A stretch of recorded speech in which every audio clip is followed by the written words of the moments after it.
विकसित भारत जी राम जी योजना मनरेगा के आगे का कदम है।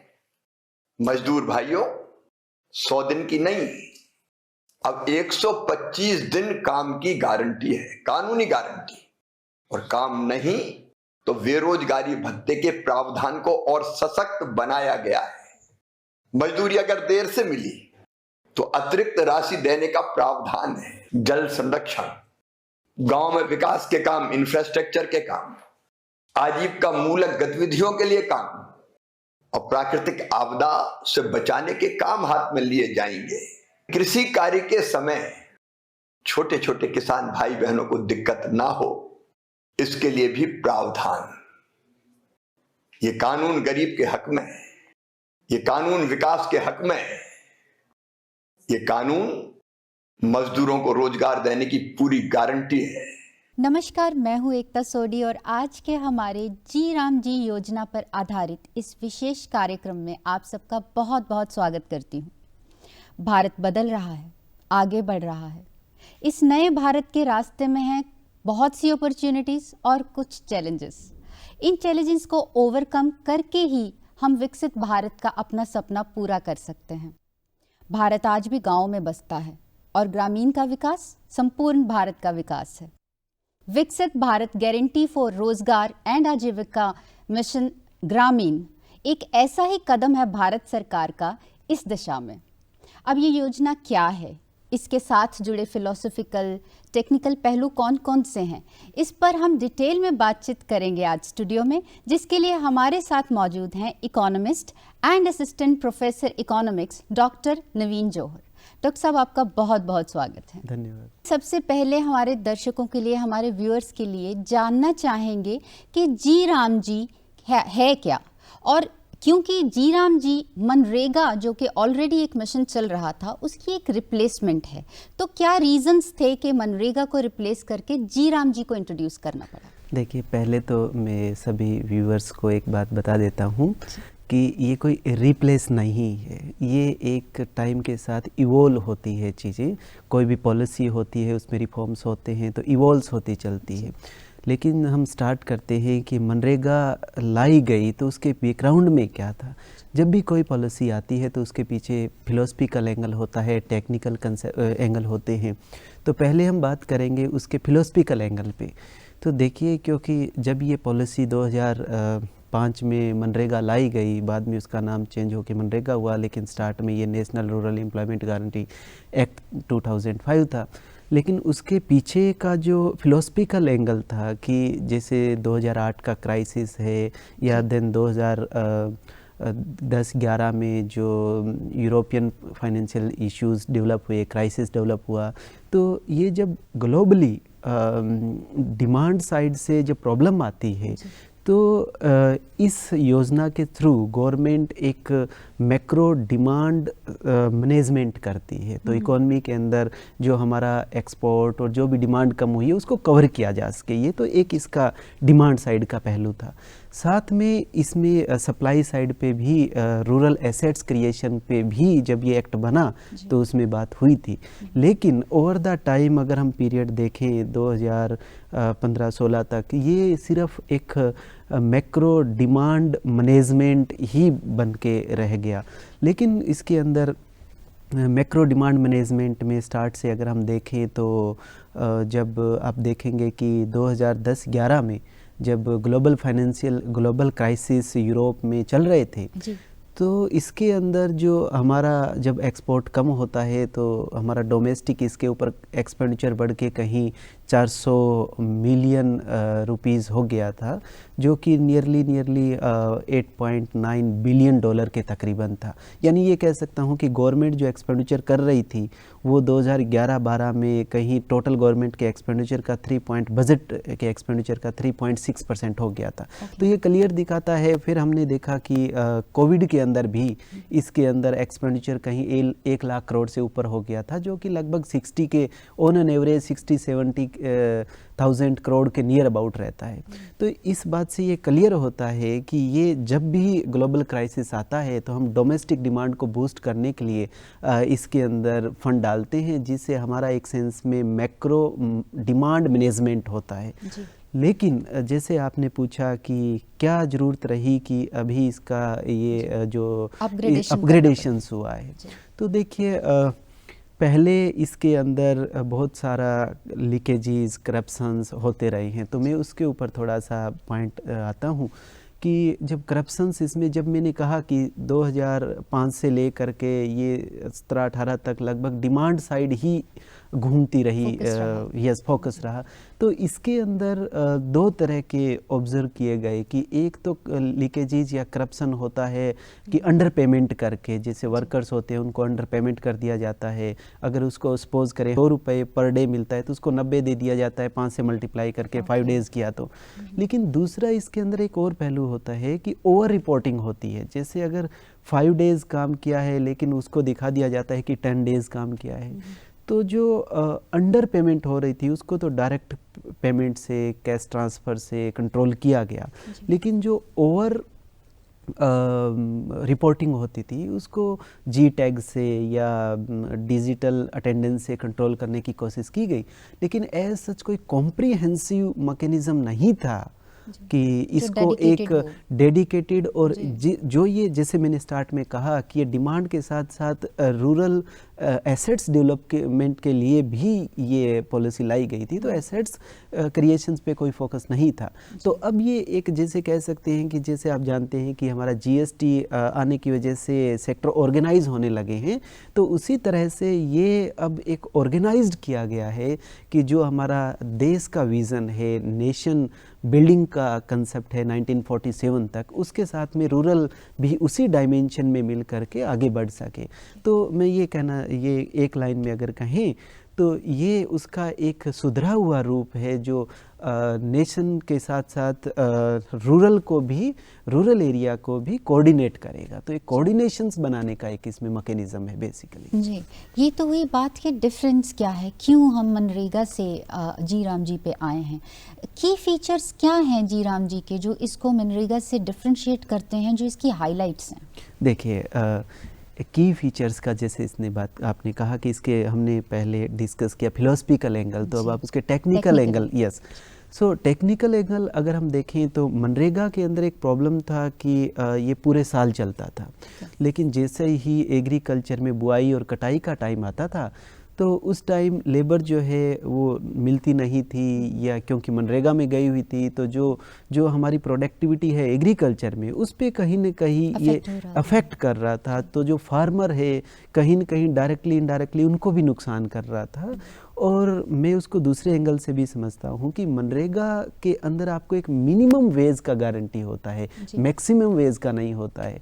तो पहले अगर पूरे साल ये मनरेगा चलती है तो आप उसको जो वेज मिलता है वो आपके लिए मैक्सिमम है। लेकिन अब इसके अंदर जी राम जी इसके अंदर जो स्कीम लाए हैं, इसके अंदर एक विंडो ओपन कर दिया गया है कि 60 डेज़ साल के अंदर से जब बुआई और कटाई होगी एग्रीकल्चर की, तो वो जो ये जो पॉलिसी है, ये जो काम है, ये बंद रहेगा जी राम जी का। तो उसमें सभी को फ़ायदा होने वाला है कि जो वर्कर है उसको बेटर काम मिलेगा, ज़्यादा अपॉर्चुनिटी मिलेगी, ज़्यादा वेज लेने की। अगर किसी की ज़्यादा प्रोडक्टिविटी है वो ज़्यादा वेज ले पाएगा।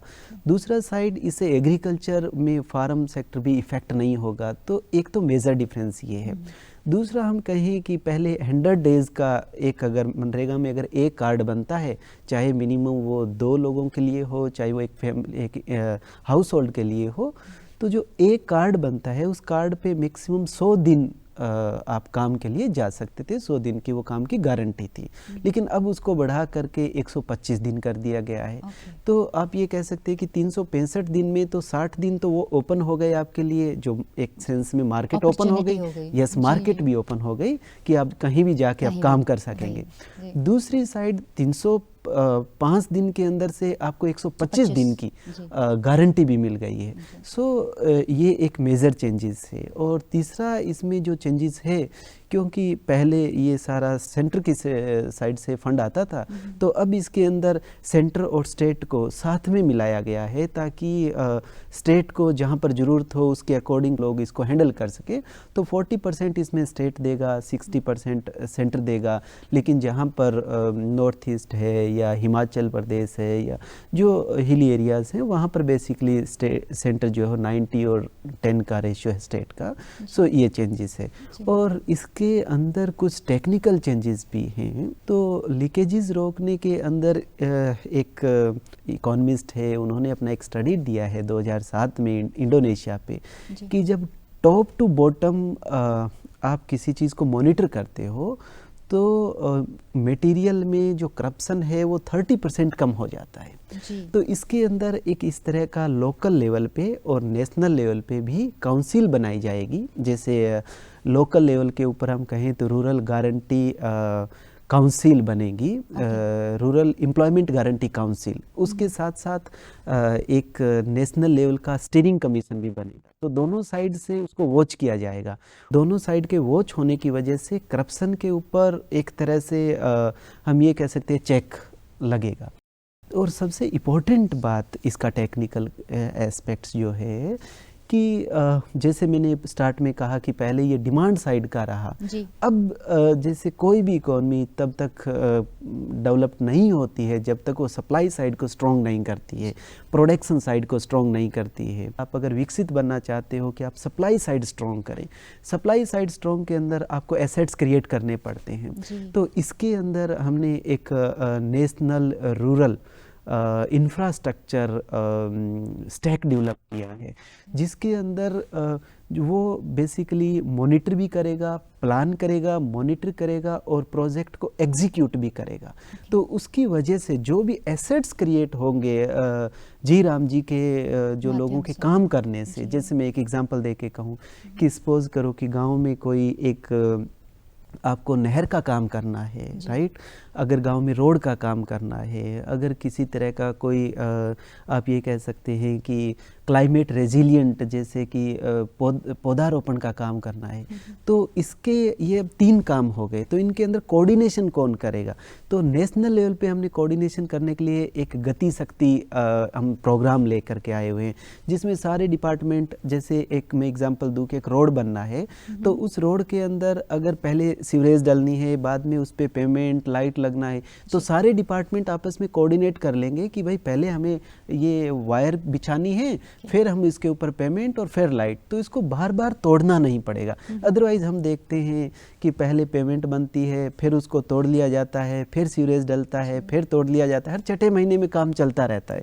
सो जो नेशनल रूरल इंफ्रास्ट्रक्चर स्टैक हम डेवलप किया है इस जी राम जी स्कीम के अंदर ही, तो वो जो रूरल एरिया में जो हमारे वर्कर्स हैं वो काम करेंगे, तो अलग अलग डिपार्टमेंट को प्लान करेंगे, देन ज़रूरत के अकॉर्डिंग उसको मॉनिटर करेंगे, और जो एसेट्स क्रिएट होगा, जो प्रोजेक्ट एग्जीक्यूट करेंगे, तो उससे एसेट्स जो क्रिएट्स होंगे उसको कोऑर्डिनेट करेंगे जो हमारा पीएम गति शक्ति प्लान है उसके साथ में। तो ये कह सकते हैं कि ये जो नेशन बिल्डिंग का जो एक हमारा प्रोग्राम है, उसके ही लाइन के अंदर हमारा जो रूरल, जैसे गांधी जी कहते थे कि बिना रूरल एरिया को डेवलप किए, विलेजेस को डेवलप किए, आप देश को डेवलप नहीं कर सकते हैं।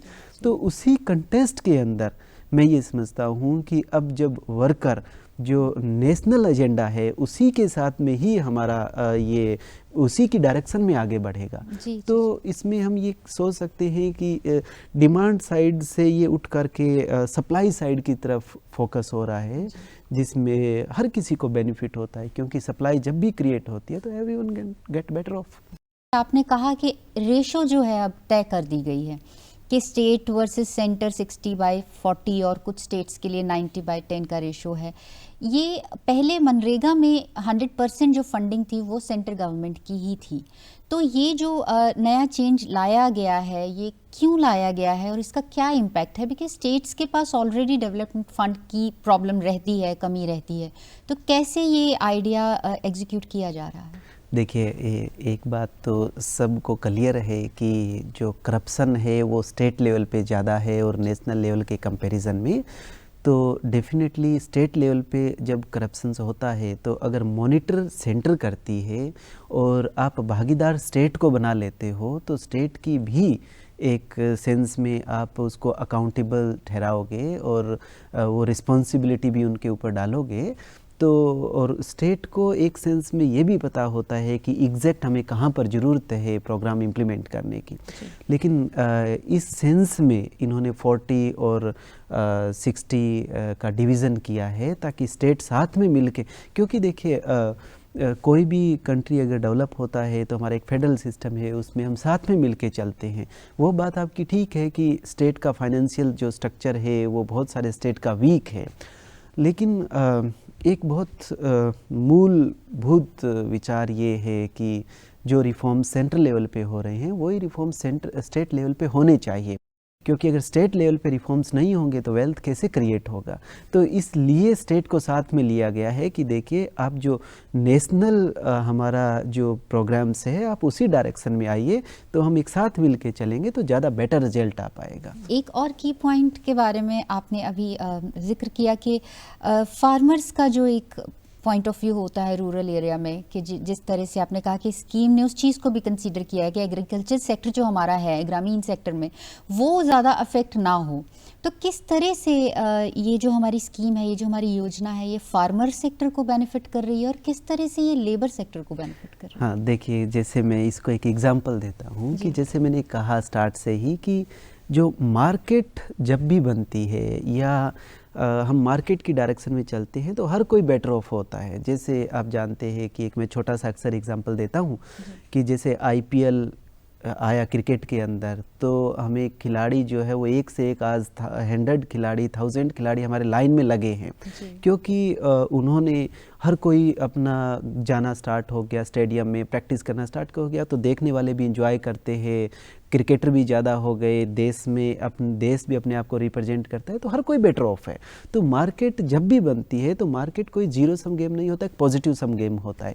तो ये जो रिफॉर्म्स हुआ है उस रिफॉर्म की वजह से हर किसी को बेनिफिट होगा। अगर हम पहले लेबर की बात करें कि लेबर को क्या बेनिफिट होगा, तो देखिए पहले जो मनरेगा थी उसमें कोई ऐसा प्रोग्राम नहीं था कि आपको टाइम बाउंड हो करके आपकी पेमेंट आएगी, लेकिन इसमें एक मैकेनिज्म कर दिया है कि आपको 7 डेज या मैक्सिमम 15 डेज के अंदर अंदर आपको पेमेंट होगा ही होगा।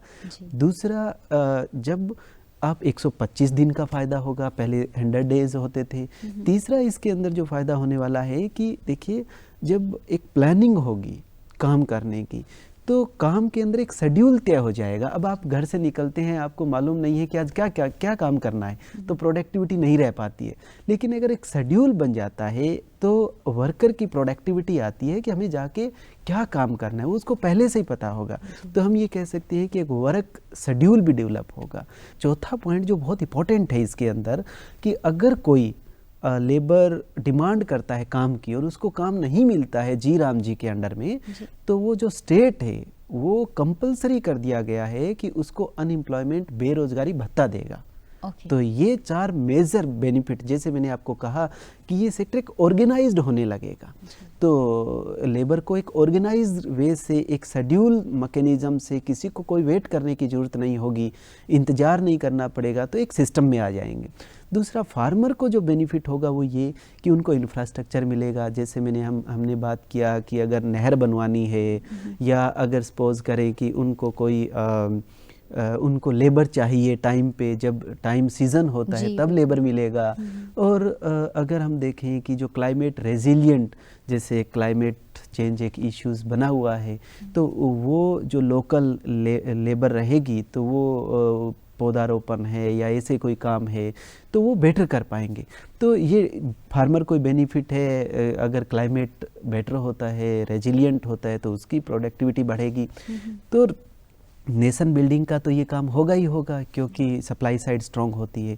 तो एक बात मैं और कहना चाह रहा था कि पहले देखिए कोई भी देश अगर डेवलप होता है तो उसमें एक सोशल, ये जो स्कीम है, ये जी राम जी जो रिफॉर्म्स हुए हैं, जो हमने इसकी डिटेल में बात किया कि कैसे ये national rural infrastructure stack develop होगा जिससे एक एसेट्स क्रिएट होगी, तो ये एक स्कीम अब इस स्कीम का जो डायरेक्शन जा रही है वो एक सोशल वेंचर बन रही है। सोशल वेंचर का meaning social enterprise. Social enterprise का मीनिंग है हम एक ऐसे बोल सकते हैं कि कॉमर्शियल स्ट्रेटजी यूज़ करके हम सब इकट्ठे रहते हैं, लेकिन हम एक कॉमर्शियल वे से काम करते हैं, एक डेडिकेटेड ऑर्गेनाइज शेड्यूल्ड हो करके काम करते हैं। तो उससे हमारा जो टारगेट्स हैं, हमारे काम करने के जो टारगेट्स हैं, इनकम के जो टारगेट है, ग्रोथ के जो टारगेट है, वो जल्दी अचीव होता है। तो मैं तो इसको ये समझ रहा हूँ कि जैसे ही जी राम जी को थोड़ा सा फोकस किया गया है सप्लाई ओरिएंटेड इकोनॉमी का, तो ये एक सोशल वेंचर बन जाएगा जो कि 1947 के विकसित भारत में एक बहुत बड़ा योगदान देगा। क्योंकि जब तक हम लोकल लेवल पे रिफॉर्म्स नहीं कर देते तब तक हम ये नहीं कह सकते कि हम कोई आगे जा सकते हैं या हम कोई विकसित भारत बना सकते हैं। तो ये एक रिफॉर्म ऐसा नहीं है कि स्पेशल एक रिफॉर्म्स है, जो और रिफॉर्म्स हो रहे हैं, जैसे डिजिटल इंडिया बना, देन डिजिटल इंडिया में डिजिटल इंफ्रास्ट्रक्चर बना, देन उससे कंट्रोल करके लीकेजेस रोके जा रहे हैं। जिन जो काम करने वालों की प्रोडक्टिविटी नहीं थी अब उनको एसेट्स क्रिएशन में लिया जा रहा है। देन एक कोऑर्डिनेशंस हो रहा है। तो हम इकोनॉमिक्स में एक सिंपल बात बोलते हैं कि नेशन तब तक अंडर डेवलप रहता है जब तक उसमें कोऑर्डिनेशन फेल होता है। कोऑर्डिनेशन का एग्जांपल अगर हम देखें तो ये कह सकते हैं कि जैसे सपोज करें किसान है, वो एक गन्ना बोता है, तो अगर उसके साथ में शुगर मिल होती है, एक रिसर्च इंस्टीट्यूट होता है, तो वो अच्छा सीड्स देगा तो अच्छा गन्ना होगा, अच्छा गन्ना होगा तो शुगर मिल में अच्छा जाएगा, वो सारा और एक बैंक होगा तो उसको एक फाइनेंशियल सपोर्ट मिलेगा। तो सब ये कोऑर्डिनेशन बन गया।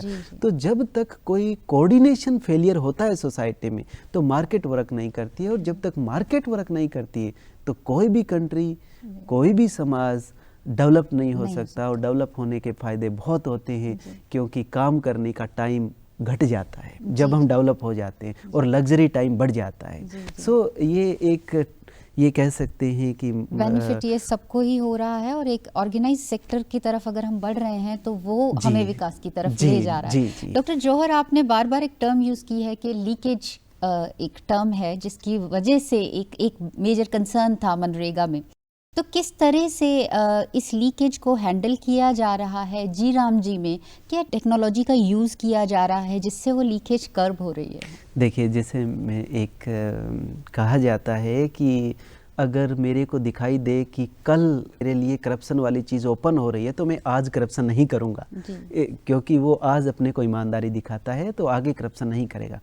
तो गवर्नमेंट का जो पॉलिसी फॉर्मुलेशंस इसी बेस पे होना चाहिए कि जो आदमी ये सोच रहा है कि मैं कल करप्शन करूँगा, इस कल करप्शन के लिए जगह बन रही है तो आज करप्शन ना करूँ, तो गवर्नमेंट इतना पॉलिसी इतना एडवांस होना चाहिए कि जब वो कल आए तब उसको रोक दे, तो करप्शन लीकेजेस बंद हो जाता है।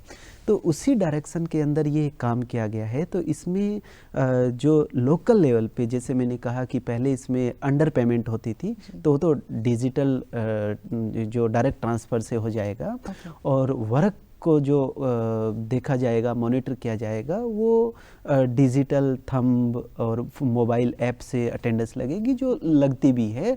लेकिन इसका जो मॉनिटरिंग करने का और एग्जीक्यूट करने का और प्लान करने का और कोऑर्डिनेट करने का सारा जो जिम्मेवारी दी गई है, वो हमने एक ये कह सकते हैं कि डिजिटल फ्रेमवर्क डेवलप किया है, जिसका नाम मैं आपको अभी ले रहा था, national rural infrastructure stack. Yes, वो उसको सारा का सारा मॉनिटर करेगा। और जैसे मैंने इल्कॉन का कहा कि उन्होंने कहा है कि जब टॉप टू बॉटम मॉनिटर होता है तो करप्शन 30% कम हो जाता है। उनका रिसर्च कहता है, उन्होंने इंडोनेशिया में और इधर रिसर्च किया है।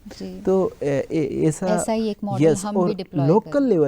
लोकल लेवल पे एक काउंसिल बनाई जाएगी, जिस काउंसिल का नाम है ग्रामीण रोजगार गारंटी काउंसिल। वो भी इसको एक सेंस में ये कह सकते हैं कि जो इसको इम्प्लीमेंट करेंगे उनको भी वो वॉच करेगी और वो क्लेम कर सकती है।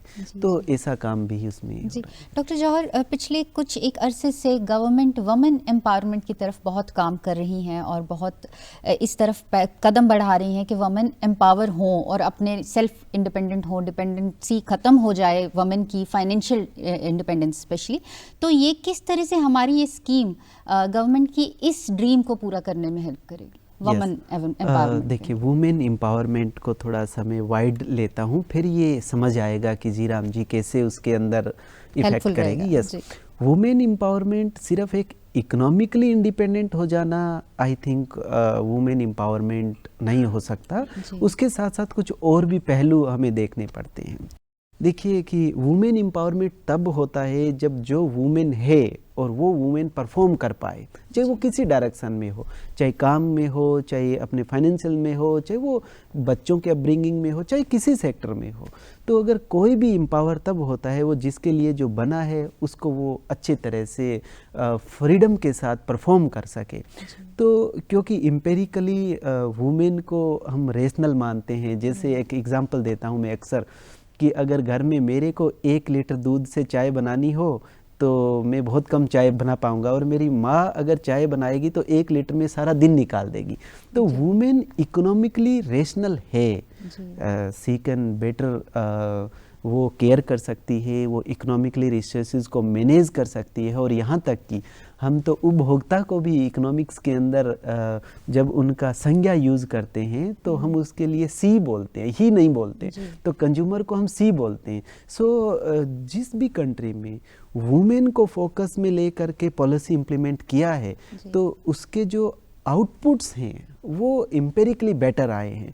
तो इसमें हम देख रहे हैं कि वुमेन का जो रेशियो है काम करने में वो लगातार बढ़ता जा रहा है। तो ये एक पॉजिटिव एस्पेक्ट्स है, और साथ के साथ उनका फाइनेंशियल बेटर होगा तो वो अपने बच्चों की पढ़ाई लिखाई है तो उससे नेक्स्ट जनरेशन और बेटर होगी। तो इस कंसर्न में ये एक स्टेप है कि इसमें वुमेन को भी फोकस किया गया है। जी जी जी।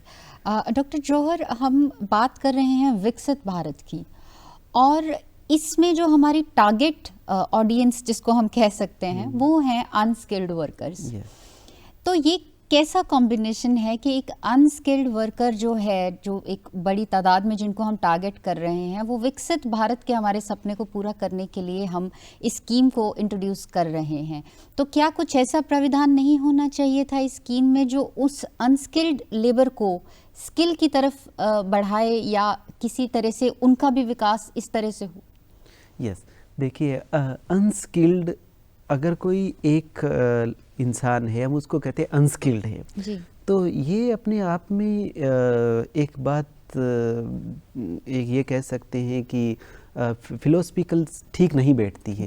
क्योंकि एक इंसान तब अनस्किल्ड है जब उसका कोऑर्डिनेशन नहीं है, या उसको आप उस डायरेक्शन में नहीं लेके जा रहे हो जिस डायरेक्शन में कुछ एसेट्स क्रिएट हो सकता है। तो ये जो जी राम जी जो रिफॉर्म हुआ है उससे जैसे नेशनल लेवल का मैंने कहा कि जो कोऑर्डिनेशन बन रहा है नेशनल रूरल इंफ्रास्ट्रक्चर स्टैक, तो वो उनको एक डायरेक्शन करेगा कि आप अनस्किल्ड हैं लेकिन फिर भी डायरेक्शन देने से आप नेशनल एसेट्स डेवलप कर सकते हो, रूरल एसेट्स डेवलप कर सकते हो, चाहे वो नहर है, चाहे वो रोड है। जैसे हमारा ग्रामीण जो रोड का कार्यक्रम नेशनल लेवल पे चलता है, तो हम अनस्किल्ड अगर उसको कोई कोऑर्डिनेट नहीं करेंगे तो वो बर्डन बन जाएगा। लेकिन वही अगर गवर्नमेंट उसमें एक ऐसा पॉलिसी, जैसे जी राम जी एक पॉलिसी है, तो उससे जैसे ही वो कोऑर्डिनेट करेगी एसेट्स क्रिएशन की तरफ, तो डेफिनेटली जो अनस्किल्ड है उसी से ही एसेट्स क्रिएट होने लग जाएगा। सो ये एक तरह का बहुत ही डेडिकेटेड, सिर्फ एक ये पॉलिसी को इंडिविजुअल ना देखें, पूरी कंट्री को 1947 के साथ देखें, मार्केट कैसे डेवलप हो रही है इंडिया में उसको देखें, और फिर हम रूरल इकोनॉमी को उसके साथ में देखें, तो तीनों के ये डायरेक्शन में हमें ये एक रिफॉर्म नज़र आएगा जो ये समझ आता है कि ये रिफॉर्म उसी डायरेक्शन में किया गया है जो रिफॉर्म पिछले टाइम से होते आ रहे हैं। सो बहुत इम्पोर्टेंट है कि जब तक आप रूरल लेबर फोर्स को या अनस्किल्ड लेबर फोर्स को डिमांड और सप्लाई के जो प्रोडक्शन और कंजप्शन का जो मॉडल है उसके अंदर नहीं ले लेते, तब तक आपकी इकॉनमी जो है वो बूस्ट नहीं करती है। तो इसमें उनको एक इनकम मिलेगा तो कंजप्शन बढ़ेगा, और वो जो काम करेंगे उससे एक एसेट्स भी डेवलप होगी। तो जैसे मैंने स्टार्ट में कहा कि ये पॉलिसी जो है वो डिमांड ओरिएंटेड रही थी, सप्लाई साइड क्या क्रिएट किया जा सकता है उसको ऑर्गेनाइज्ड नहीं किया गया था। तो अब इसके अंदर सप्लाई साइड एसेट्स क्रिएट करने के लिए इसको एक ऑर्गेनाइज्ड वे में लाया गया है। जी जी जी। डॉक्टर जौहर, बहुत सारी फिलोसफिकल और टेक्निकल बातें हमने की हैं। एक इम्पॉर्टेंट बात इस सारी बातचीत में ये थी कि ये जो नाम है इस योजना का और मनरेगा का, इसको लेके बहुत चर्चा हो रही है। कुछ लोग इसके पक्ष में हैं, कुछ लोग नहीं समझ पा रहे हैं। तो आपका इसके बारे में क्या कहना है? हाँ, ये तो रहता ही है। देखिएगा कि पॉलिटिकल एंगल किसी का क्या हो, वो तो पॉलिटिक्स का इशू है, लेकिन मैं तो ये समझता हूँ इसके अंदर कि ये एक, जैसे मैंने अभी आपसे बात कही कि सोशल वेंचर, तो गांधी जी का भी कंसेप्ट था कि हम सोसाइटी को साथ में लेके चले और उसमें सोसाइटी का प्रोडक्शन और कंजप्शन दोनों का सोसाइटी का रोल हो, हर किसी का। सो ये जो स्कीम है, ये जी राम जी जो स्कीम है, जो एक वर्कर को काम एसेट्स क्रिएट करवा करके उसको रोजगार देगी, तो इससे एक सोशल वेंचर क्रिएट होगा जिससे रूरल एम्पावरमेंट होगा एरिया। तो गांधी जी का हमेशा ही फोकस रहा कि हमारा भारत को विकसित करना है, तो बिना रूरल एरिया को हम विकसित किए भारत को विकसित नहीं कर सकते हैं।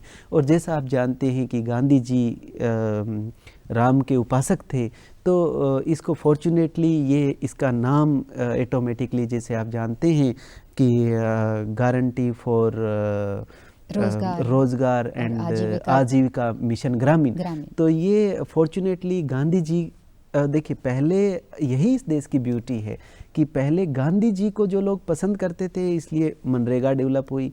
अब गांधी जी जिसको पसंद करते थे, जो जिस चीज़ के उपासक थे राम के, तो ये इसका एक, तो हमने उसका फॉरवर्ड ये कह सकते हैं कि इवोल्यूशन है। तो ये एक कोई चेंजेस नहीं है, ये एक सेंस में बेटर रिफॉर्म है, ये कह सकते हैं। तो ये गांधी जी को तो सच्ची मैं कह सकता हूँ कि अगर आज गांधी जी कहीं होंगे तो इस बात से ज़रूर खुश होंगे कि यस, ये मैंने सपना देखा था जहाँ पर सोशल वेंचर डेवलप हो, और वो ऐसी पॉलिसी के थ्रू डेवलप होगा। जी जी, उम्मीद करते हैं कि व्यूअर्स तक जी राम जी के बारे में जानकारी पहुंची होगी और जो सेक्टर के लिए ये बनी है उसको इसका पूरा लाभ होगा। इसके बारे में ज़रूरी जानकारी डॉक्टर जौहर ने हमें दी है और बहुत एक अच्छे डिटेल में हर चीज़ को समझाया है। उम्मीद करते हैं कि जो जानकारी हम इस स्पेशल एपिसोड के माध्यम से पहुंचाना चाहते थे वो ठीक तरह से पहुंची है। डॉक्टर साहब, एक बार फिर आपका स्टूडियो में आने का बहुत बहुत धन्यवाद। और हमारे व्यूअर्स हमारे एपिसोड को रिपीट पे हमारे यूट्यूब चैनल पे देख सकते हैं। आज के लिए इतना ही, दीजिए इजाज़त, नमस्कार।